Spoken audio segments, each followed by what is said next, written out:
Hello, everyone, and welcome to Earth Past and Present. My name is Kimi. My pronouns are she, her, and I'll be your host for today's panel. I would like to begin by gratefully acknowledging that Science World is located on the traditional and unceded land of the Musqueam, Squamish, and Tsleil-Waututh nations. We will start today with a quick introduction from our amazing group of mentors, followed by a hosted discussion. If you have any questions for the mentors, please feel free to put them in the chat, and we will pull them up at any time. Our technician today is Chelsea, who will be monitoring the chat. So if you have any technical issues, she will be the one to talk to. We do ask that you keep your comments in the chat and in the questions section respectful and relevant to the topic being discussed. Now it's time to meet our mentors. Let's start by going around and doing a brief introduction before we jump into the questions. Mentors, if you could turn on your cameras, we will bring you up on screen. Fantastic. All right, so can we get each of you to let us know your name, your job title, and the thing that you love most about your career? Who would like to go first?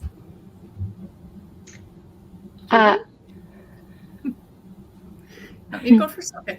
So my name is Julie Williams. I'm a senior project lead as an archaeologist for a consulting company based in the Northeast in BC. And the thing I love most about my job is getting outside and working with the local First Nations in their territory, just learning, what they know about the landscape and how that helps me, locate archaeological sites in the field. Very cool. Renee? Hi, everyone. My name is Renee Prue. I'm a geospatial analyst at Licker Geospatial Consulting, which is a GIS consultancy that focuses on urban planning. And my favorite thing about my job is when I can get the people that I work with really excited about what GIS can do for them. Awesome. Hi, everyone. My name is Jenna. I'm a technology expert on the customer success team at Safe Software. We're located in Surrey, and we create the product FME, which is pretty much the Swiss Army knife when it comes to working with all sorts of data, and especially spatial data. My favorite part definitely is getting to work with the variety of data coming from the different industries that we do work with. So no day is really the same for me, and that's what I'm the most excited about every day. That's amazing. I know so little about all your careers, so I'm so excited to hear more about them. So how did you guys get started in your careers? Who would like to jump in first? I can start. So I started going to school, and I originally thought that I wanted to study politics, and I really fell in love with biogeography, so more the science side of geography, but I just didn't know that could be a job and that could be a major. And then I took a GIS course and I hated it. I really, really hated it. But then I had an option the following year whether I should take the next level of that GIS course or a different class. And I thought to myself, it's a really useful skill. I should just have it in my back pocket. And I don't know what happened, but something clicked. And I became really, really obsessed with the use of GIS and the tools that come with GIS as a way to communicate information. And so from that point on, I was just taking every class I could, learning whatever I could. And then I ended up, after university, going to a specialized program just for GIS. And that's how I got my career started. Wow. That's really cool. How about you guys, you other two? I guess I could start off. I did something pretty similar to Renee. I originally studied biology in my undergrad, and until my fourth year, I was pretty set on doing a master's in biology. But during my fourth year, I had a chance to do a thesis, and my thesis was pretty much focused around freshwater fish populations. And in the process, mapping was a big part of it, and mapping nest locations and pretty much tracking populations on a geographic basis. And that kind of introduced me to the realm of GIS when it comes to physically mapping something that is so relevant in my area, right? So it kind of introduced me, okay, maybe I want to do something more technical when it comes to my interests, and that kind of pushed me to do the specialized GIS program, which is the same program that Renee just talked about, and it kind of landed me where I am now. Okay, I guess I'm next. So When I was 12, we had moved back to BC from Saskatchewan, and I was ahead in one of the classes because we had already done that unit in Saskatchewan. So my teacher was like, I'll just go find a book to read. And she happened to be taking some night courses on archaeology. And I started reading her textbooks and just fell in love with the work. And at the time she was also they were doing an Egyptology unit. So, you know, Egypt is Egypt. Everyone knows what it is and thinks it's really interesting. So yeah, I started out just kind of falling in love with that. And I always loved history. So then when I left school, I went to University of Calgary, got my degree there. In my second year, I got a job working at Head Smash and Buffalo Jump in Southern Alberta when my profs took a chance on me. And I worked on that job for a couple of years. And yeah, just kind of rolled into, I was supposed to go into Egyptology in my third year. Wow. And I got accepted at University of Toronto. And I just loved working with the Niitsitapi people, the Blackfoot in Southern Alberta. And it just changed my whole life. Like I went from, was supposed to be going to do, overseas to staying at home and staying in Canada and working with First Nations. So I've been doing that on and off, really. I had kids and all that other stuff too. But, I started working up in the Northeast BC 13 years ago. And I love it. Like I love archaeology a lot. And here I am still here at 50, still doing it. Something I started when I was 12. So it is possible. Yeah. So you really have a passion for the career then. Yeah, I enjoy what I do. Consulting is a little bit different than what you do in school. But, there's so much archaeology around the planet and the skills I learn now, I can apply to, I can take those excavation skills and work in Greece for summer if I want. So it's really applicable. Wow. That's really amazing. And so it sounds like do you need special skills in order to get started in your career? And I know that's a very broad question because there's schooling involved. So let me put that broad question to you. What kind of schooling do you need to get into that field? And what kind of skills do you need that maybe you can't learn in school? Let's do one question and then the other. So what kind of schooling, academic courses that you need to go through, just a sampling, in order to get where you are in your career? Renee? Do you want to go? Sure. Yeah. I would say that everything that I do, you could, in theory, figure out on your own. The internet is amazing. But school is obviously really important and helps a lot guiding you through things. I'd say the big one is learning how to use mapping software. Mm-hmm. So, there's a lot of different options out there. There's ArcGIS, but then there's open source ones like Q, which you can download for free right now if you ever wanted to try and make a map. And then you would want to learn how to code.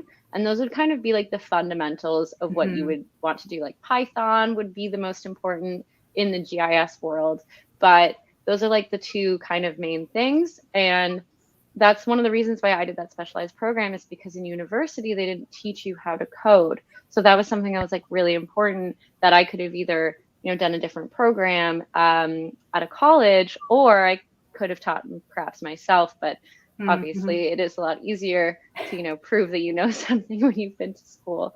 But those are the fundamentals. And then I would say, depending on what you want to do with it, you'd want to learn other things. So I like doing community building and urban planning, and so I have kind of a background in that as well.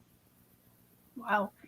And so before the discussion, actually, we found out that Jenna and Renee sort of may have gone to school and sort of around the same time. So Jenna, I think you just graduated a little bit more recently. What kind of skills, academic skills, do you think that you would need, that you're finding really are important in the career that you're in right now? I guess it's a little different from Renee's position since she's more of an analyst. I'm working more on a specific product, but because I do see a lot of what's coming in the industry, just a soft skill that's good to have is be open to what's going on in the world, like keep yourself updated on technology in general. But I guess with the technical skills and what we can learn in school, like what Renee spoke on like Python and coding, it shouldn't be like you shouldn't look past it. I feel like whatever industry you're in really these days, it's a really good skill set to have as well. Mapping software, that's really something that's, and when it comes to GIS, is specifically relevant for GIS, but really creativity, because cartography is a section of GIS that isn't really talked about too, and like the design aspect of it, the beauty of mapping is really something that you can do with the software as well. So that's really something you can explore as well. The beauty of mapping. Oh, I love that. No, that's great. I love an that. art. Mapping is an art, and I feel like people should feel like they should be able to put in creativity into it as well. Don't get scared by the technology behind it, but it's also a great outlet to be creative with it as well. That's amazing. I mean, that's why we added the A into STEAM, because there's an art component that a lot of people don't see in the STEM careers. So I love that, the beauty of mapping. Yeah, that's amazing. Julie, same question to you. Technical skills that you've It's found. funny. Yeah, like Renee and Jenna, like they do, like they may not be archaeologists, but what they do is so important to what I do. So we lean really heavily now on GIS and the beauty of a map. You're right. Like having a map that is understood by who's viewing it, but it also has aesthetic value. I love a good map, especially something with LiDAR. LiDAR just makes me all giddy and happy. So, stuff like that. But for my career, if you want to be an archaeologist in the field, definitely, it's a 4-year university program. So, but there's so many different aspects of it. Like you could be, I'm a lithic specialist, so I deal primarily with stone tools and basically the garbage left over from making stone tools called debitage. And so I can tell the story based on just looking at the rocks, basically. But I also do faunal now I can't get it out. Faunal analysis. So I don't do ancestral remains. I just look at the rocks and then the food that people eat. And so, having a skill, those kinds of skills, but there's other people who do pottery, and there's photographers that work, in our field, and people who are illustrators. The person that I work with closely, she's a graphic illustrator, so she will do all the line drawings of artifacts and things like that. So you don't necessarily have to be somebody who likes to be outside to do archaeology. You could be, a geospatial analyst who helps somebody look at all their artifacts and how they all relate to each other on the landscape and things like that. So, but the big skill is patience, I guess, but also people skills, because you're working with teams of people. Could be GIS people, your office people, but also the people that you're in the bush with, really. And so you have to have interpersonal skills, and that is a big thing in our field. If you can't get along with others, it's a problem, right? So just having those skills. And honestly, you can always tell people who love what they do. You can see Renee and Jenna, you can see they love what they do, and that always just brings an excitement. So bringing enthusiasm is always a good thing. That's amazing. Oh, you guys have given me shivers here. It's great. So I asked you about the technical skills. Obviously, that's really important to have. It creates the backbone for knowledge. And I wanted to ask about the soft skills, but you guys talked about it a little bit already. A common theme from everybody I've ever asked this question is people skills. Everybody needs to have people skills. Are there other skills that you also need? Do you need to be really good at being organized? Do you need to know details? Do you need to be able to calculate taxes of a bill off the top of your head? What other kind of skills do you need in order to succeed, other than just people skills? Or talk more about how much you need the people skills in your field. I mean, the communication is a key aspect. I think we all talk, like it's communicating with others, but also like how to communicate through what you do. Like making a map, when we talked about the art of a map, I think that like communication is such a huge piece, because you might not be speaking face to face, but this is something that you're doing to tell someone something. And I think that we kind of learn that, but it's never as explicit as like learn how to communicate. Okay. But I think I'm going to think about other soft skills while. Absolutely. So you jump in. Does anybody else have any other, I don't know, like I said, organization? Do you need to be a math whiz in order to I hope study not. the earth. I hope not. Yeah, I'm not a math Yeah, whiz. So. I think one thing you could add in is maybe just being self-guided. I guess if you're in the tech realm in general, you need to be self-guided into like, having interest in something, and a degree of patience, like Julie mentioned too, like being patient and like kind of like almost treat it as a craft. Your knowledge is your craft, and kind of really putting effort into growing that. I think that's a good soft skill to have as well. Not just rely on school. Maybe have more self-interest in something as well is really important. That's right. Yeah, people, I think in their careers as well, and ours, is if you want to move ahead and learn those skills, you need to have the drive behind it. So definitely, do the extra reading, read up on the area that you're working in. So, coastal BC, the archaeology is so different from the northeast. So, you can transfer some skills, but definitely do a lot of reading and do the background work. Okay. I do think that being organized is a big one, especially in like consulting when you're doing. So something I love about consulting is that I'm never doing the same thing. Like my days are all very different, but I'm also juggling like many projects at a time. I'm usually working on at least 3 different things in one day. So being able to like organize that in your head and like organize days, or just be really good at keeping a calendar. There are ways around everything. Yes. But there's an app for everything. But I think that's another thing is like being good at recognizing your own shortcomings. Like I know that I'm not the best. Like I know what I'm not the best at. And that's why maybe I'll like rely more on my calendar, or I will like, I'm really good at communicating, but maybe I'm like less good at some of the other hard skills. So you just like figure out what you're good at and you carve your niche in that. And so recognizing what you're good at and what you're less good at, you make it a strength. And I think that's a soft skill that is important in any career. I feel like I'm learning all sorts of life lessons here. This is, I completely agree with you. And I'm so glad you said that. Going back a little bit to what Julie was talking about though, sort of on a side note, but how, if say I really wanted to go into your field, your respective field, are there any resources out there that I could take advantage of? Or should I be talking to professors? Are there mentors or organizations out there that I could follow on social media? Can I go volunteer somewhere to learn more?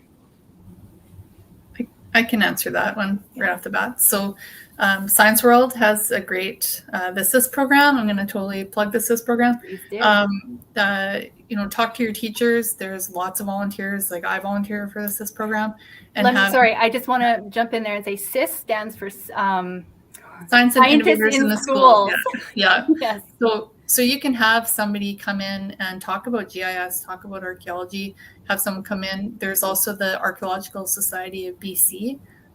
They don't have a lot of branches around the province, but there's one in Victoria. There used to be one in Nanaimo. It's defunct now, but and there's one in Vancouver, and they're starting hopefully a northern group. So there's tons of resources online for about archaeology. It's everywhere. Really, there's like tons of YouTube stuff and videos, even experimental archaeology. So if you want to see, guys who get together on weekends and they do spear throwing contests with stone tools they make, and there's lots of people out there. There's tons of stuff. There's also a school once you get farther along your studies in Ireland, and it's a whole degree program on experimental archaeology where you're basically doing stuff that people did. You learn how to make Iron Age roundhouses and pottery and using techniques from years ago. So there's lots of resources online, tons.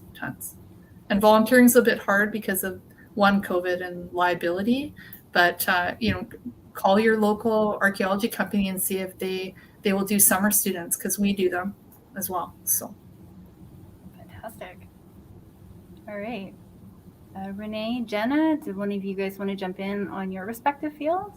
Yeah, go ahead, please. Oh, sorry. Yeah, I guess when it comes to maybe self-guided learning, like Renee mentioned earlier, there are so many open source software. Open source just means it's a free software. That's an easy way to put it. Something that you can just download on your own. You don't need a specific license, and you can just really start playing with it. There are a lot of softwares like that related to GIS out there that you can just kind of download. There are tons of tutorials on YouTube, or just start Googling. You could start self-learning. But volunteer work as well. A lot of organizations will look for just volunteers to maybe start drawing some figures on the map to like make figures that, because a lot of the front end work of GIS is making the actual data, which means making it physical. And that's a lot of just manpower, really. So they look for a lot of volunteers in that aspect. So if you want to dip your hand fingers into it, that's also a good way to start volunteering. Amazing. That sounds great. To add to that, if there is an organization that you really like in the area, you could always even reach out to them and be like, oh, I have been practicing my map making and I would really love to make a map. Neighborhood houses do stuff like that all the time. For example, like, where are there low-cost food programs in the city? You could easily make a map of that. And there's all these kind of like little things that you could just even approach someone and say, I made this map. You can even just make maps for fun and then send them around. Like, I think someone at SFU once made a map to track crow attacks, and I use it constantly because I'm really afraid of crows. So I would consider whoever made that who have volunteered their time for like a really excellent cause, which is keeping all of us safe.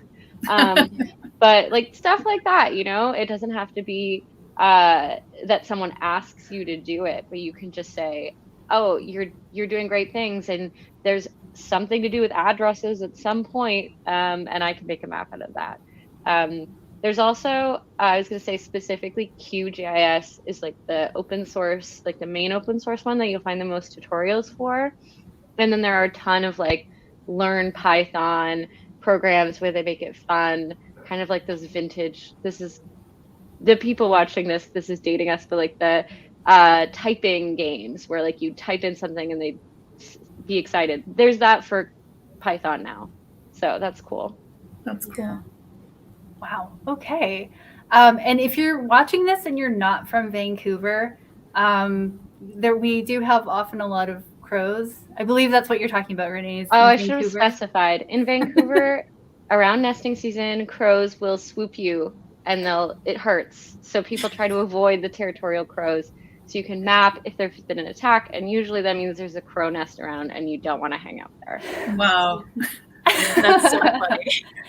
Living. It doesn't happen everywhere in Vancouver. I just want to say that. Please don't be afraid to come visit. The city is safe, but you have to watch out because they fly, so it's risky. Okay. All right. So we're going to move on a little bit.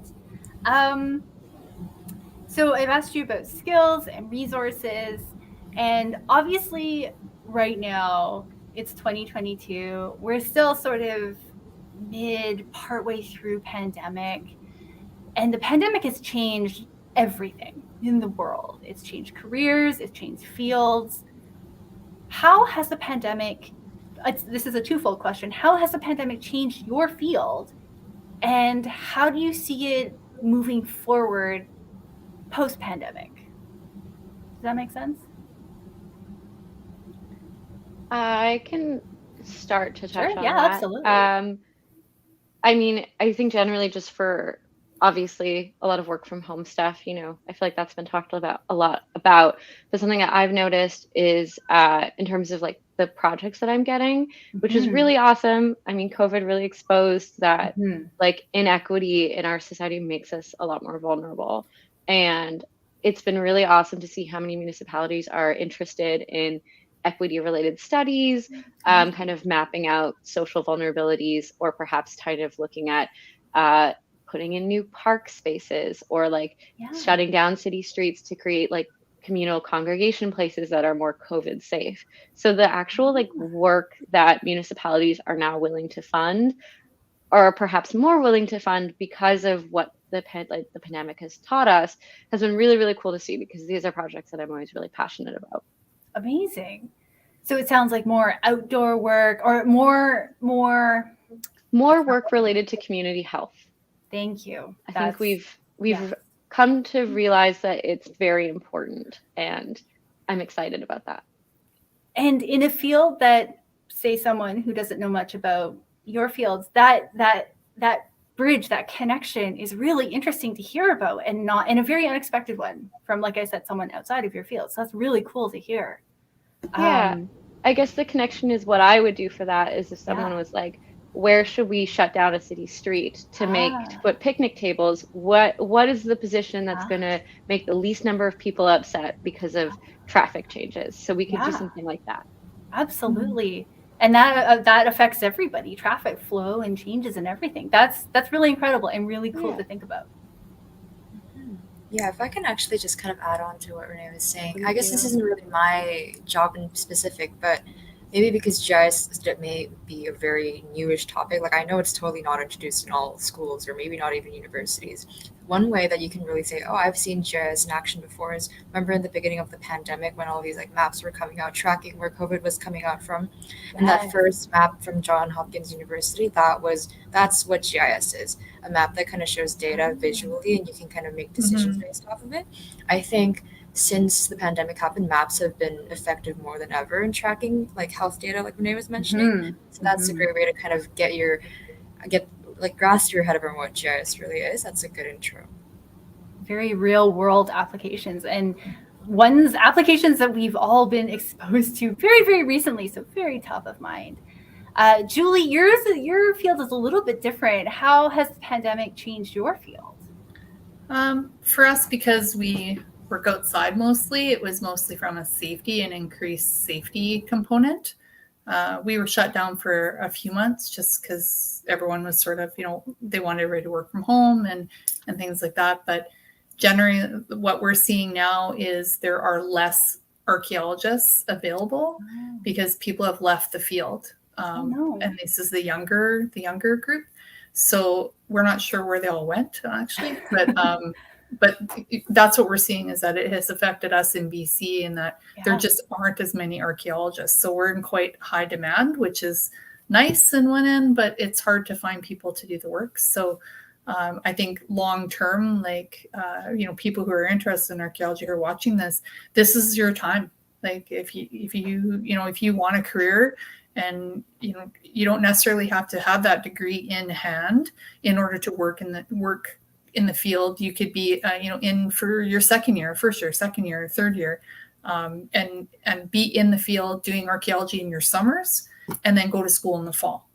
There's seasonal contracts all the time. As soon as you're done in April, you can go to field, and if you have a willingness to travel, and if you want to travel and see other places in the province and learn other culture areas, definitely now is your time to get into the field, because everybody needs you. And I know reading in Britain, because they're doing all those really big super highways and stuff, they're predicting they're going to have a shortage of archaeologists in 10 years because there's so many people leaving the field, and they're going to have all this infrastructure work that they have to do archaeology for. So, and Canada is moving that way as well. We have a shortage across the entire country. BC is just really bad right now. So that's how it's affected us, is we're having a hard time getting people. So people like me who are a senior, we're doing jobs that we normally wouldn't do because we don't have anybody else to do them. So, now's your time. You want to get dirty, this is it. Absolutely. Now is your time. You heard it here first. Absolutely. Yeah, that's right. Yeah. Okay, so before we started recording, I asked all of the mentors what advice they would give to a 14-year-old who was wanting to enter into their field, or advice back to themselves when they were 14. What would you say to yourself? Or what advice do you have for some 14-year-old who would really who's heard you talk about your field and now really wants to get into it? What would you say to them? Jenna, do you want to start? Or do you want to? Yeah, I could kick us off. Sure. I'd say one thing is, when it comes to speaking on GIS specifically, don't feel like you have to start being in that field now. I'd say the more diverse of a background you come from, it really benefits you in this field, because the analysis you start doing doesn't necessarily have to be about mountains and rivers. It could be about, like Renee, or like we were talking about, like health and social benefits and the system. Like anything could be really mapped, really. So whatever your interest is right now, stick with it. The technical skills you can build later in university, post university, like Renee and I did. So stick to your interests and really, really keep that passion of what drives you through your career would be good advice. That's awesome advice. Renee, what do you think? Yeah, I would say to build on that. Well, I would tell my 14-year-old self that there is a job available in thinking maps are cool. Like that I didn't know. Once someone at a party was like, well, what's left to map? And I found this very rude. So there's a lot left to map, is what I will say to that. And I think that my advice would be to, yes, like develop your passions. It doesn't have to be all about mapping. But I think something that's really cool is that mapping can be applied to nearly anything. So when you're in high school and you're doing a project on anything, you can make your own map and say like, I made this awesome map that shows you what I'm saying. Or Esri, Esri is not a free software, but you can do ArcGIS online for free. And you can make what's called story maps. And story maps are like their version of PowerPoints, and they're really awesome. So you can like integrate maps. So you can like click through your slides and then suddenly you're in a map and you can click around and move. And when I was working in environmental consulting, someone gave a presentation, a biologist, and they were like, this is a really cool new thing that I just discovered, like story maps. And I was like, that's very funny. They've been around for 5 years, but like everyone, like just start to use them because they're new and they're interesting. And if I was a teacher and someone pulled out a story map as like a difference from the PowerPoints that I'm used to seeing, I would be really impressed by that. So like you can learn more about mapping and mapping software while still doing your normal day-to-day learning. So I think that that's something that's cool. My advice would be to integrate as much as you can mapping and your passion for like maps and GIS into other things. So are you saying that you don't just map the land and the water, or there's other things to map? Because that's kind of also new to me. I didn't know that when you said, oh, mapping what I say, I thought, what do you mean? What do you mean?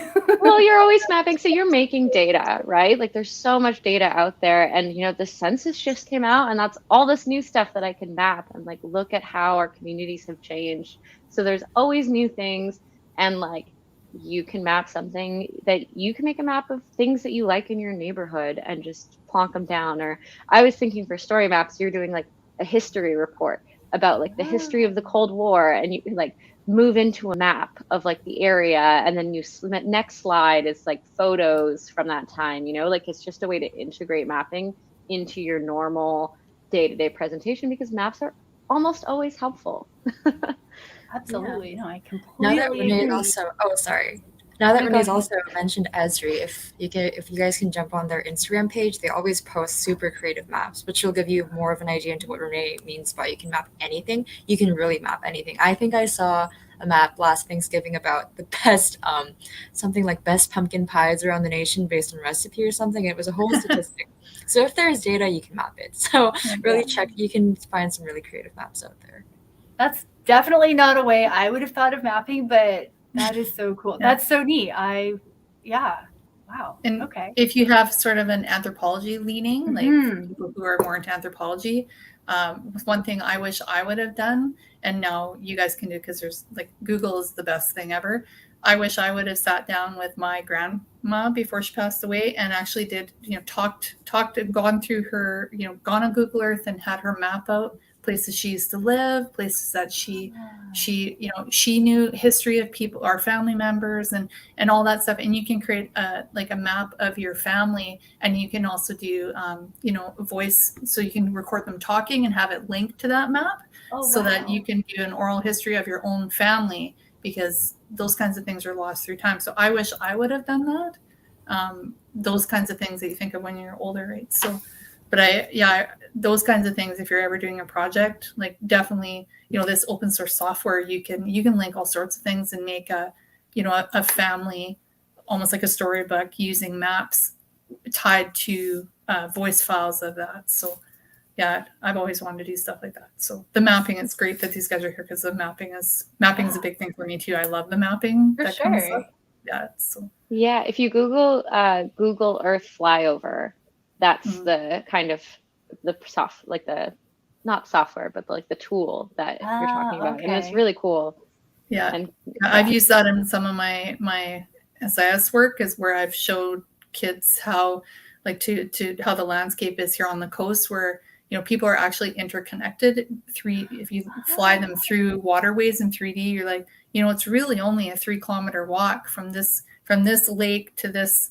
And this is why we have culturally modified trees all along this watershed, because people are using it to go from Port Renfrew to Shawnigan Lake. They're using one of the rivers. So if you make it visual, kids understand it better. And yeah, and now with the technology, it's using the technology to give our ideas is really important, and mapping is a huge part of that. Huge.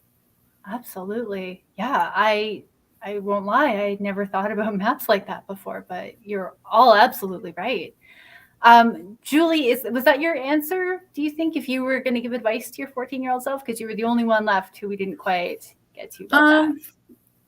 I think it's sticking with your passion, just like the lady said, like just not giving up, and being okay if your path shifts.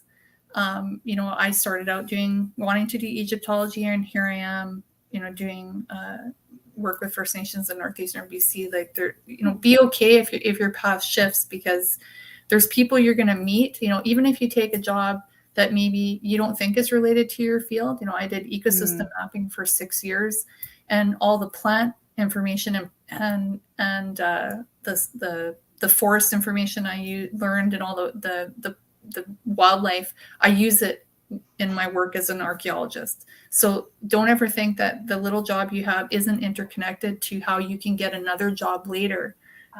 Yes. Don't be afraid to make those changes in your career, because it will always lead you back to where you're supposed to be.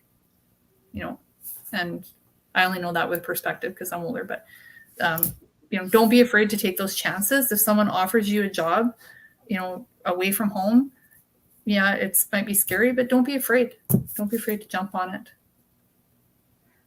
That's amazing. I love all the advice that's coming out of this. I feel like I've learned so much about maps and archaeology and just life advice in general. So thank you all very much for that.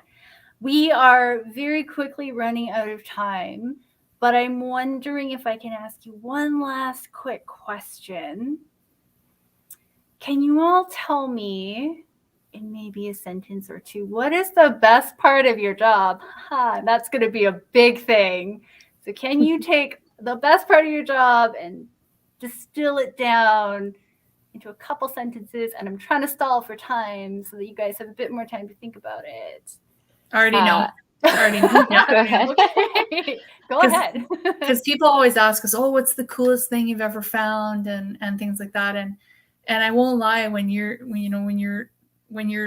in your little shovel test and you're holding a 10,000-year-old spear point, and you're the first person to touch that spear point in 10,000 years, that is possibly the coolest thing that ever happens to me. And just making that connection, like, between, that person and you are now connected. So you're connected to somebody 10,000 years ago who maybe dropped it or broke it or whatever. And there's somehow this connection in time, and you're part of their life and they're part of yours. And I don't know one archaeologist who hasn't done that kind of like, this is so awesome moment. And that's the coolest part of my job. I love being outside, but it's those 10,000-year-old points that get me every time. Who'd like to follow that up? Yeah. I know it's a pretty big one. My favorite part of my job is like when I'm given a question or like a problem, and getting and like building the like analytical steps on how to solve it, and then finding the solution. And yes, like, it's just the satisfaction of being like, this was a problem and I figured out how to get here, is really, really satisfying to me. And that's my favorite part, is the problem solving. Amazing. Yeah, what do you think? I'd have to agree with Renee on that. The problem-solving aspect is very satisfying when you get there and you solve this niche issue. That's the thing. My favorite part is probably being within a niche, because then it's really up to you. Really, when there's a new problem, it's kind of up to you to really solve it, and the process is very satisfying. In the beginning, it can be a little scary because you feel like, oh no, I don't know anything, and then you soon realize, oh, if no one knows anything, then no one knows it, and I have to figure it out now. So it's the fact that there's really no answer you're trying to match, but you're kind of creating that solution for whether a client or a customer. That's probably the coolest part about the job. Amazing. Well, thank you all so much. And we are just squeaking by on the time. So I'd like to thank you all for joining us today. And thank you all for your time and experiences and just sharing them with all of us. And so for anyone watching, we will be having a bio break and a bit of time to explore our interactive virtual booths. And you can access them through the exhibit hall button at the top of the page in project boards. So the next session will start at 6 p.m. PST. So be sure to pick out where you want to go next. So thank you very much. And I'll ask Chelsea to take us off recording. So thank you all very much. Bye. Bye-bye. All right.